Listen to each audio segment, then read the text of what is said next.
I'm Edie Lush, and I'm here inside the Hub Pavilion in Davos. We've got the mountains behind us, and I'm very pleased to be joined by Mike Perlis. Thanks very much, CEO of Forbes. Yes. We spoke last year, 3 weeks into your new job. Yes. How's the last year gone? Well, a year and 3 weeks in, it's gone by quickly, but it's been a great year. It's been a good year in the media business, a rebound year.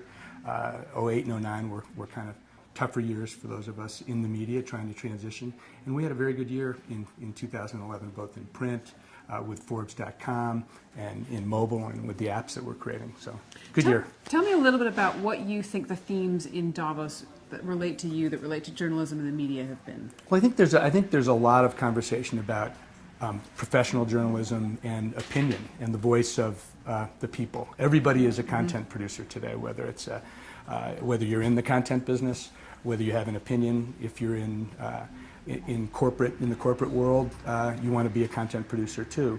So we see ourselves at Forbes in that circle as an authoritative journalistic voice at the center of a social media dialogue. And that gives us the ability to say what we like to say and what we think we're professional at saying, and giving lots of other people who fall into our contributor platform of voices from across that continuum the opportunity to have a voice and to interact with what we do, and for us to interact with what they have to say. So you don't feel like you're being drowned out by the number of, we've got Occupy protesters, we've got people across Russia tweeting the financial crisis. Everybody seems to have a view, but how do you feel? Not at all. For us, we think it enriches our opportunity, and again, our authoritative branded voice. The Forbes name means something and stands for something from a quality and from a history perspective, and for our authoritative voice to be there in the center of that dialogue that comes, as you say, from all of those different places. Media used to be about the broadcast mentality, one voice broadcast out, through television or through magazines or through newspapers, that voice out into the world and received by everyone.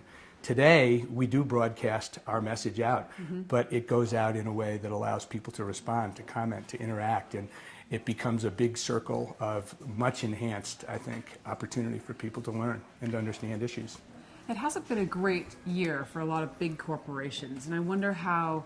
But on the other hand, I've had Excel partners in here telling me how excited they are about entrepreneurs. I had 4 entrepreneurs supported by Microsoft in here last night who just said they couldn't believe what an amazing time it was to be an innovator. How do you fit into the kind of mix between entrepreneurs and finance? Well, this is heaven for us because our whole history has been about championing entrepreneurial capitalism.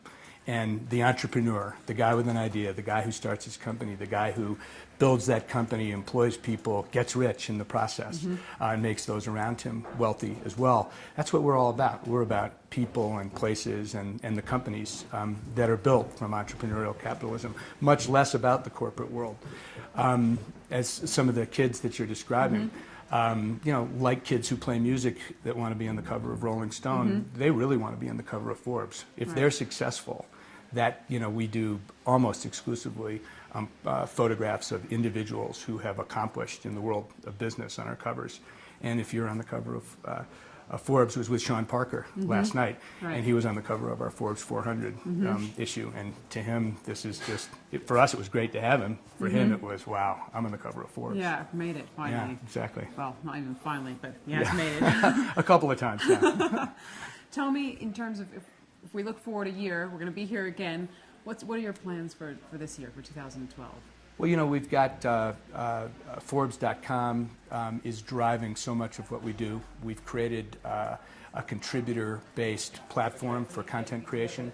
All of our full-time writers and interviewers and reporters use our content platform to create the stories that they build. But we've also opened that platform up to paid contributors, but we have almost 1,000 of them now. And it's building and building and building and building.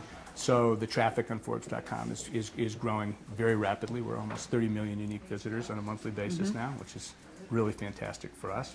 And the magazine continues to do just great. So we're going to continue to create authoritative content.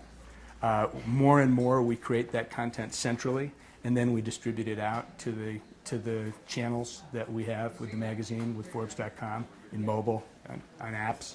I think we'll just be seeing more and more of that as the year goes on. Mike, thanks so much Thanks. for stopping into the Wonderful Hub to see you Pavilion again. here in Davos. And I'm Thanks. Edie Lush.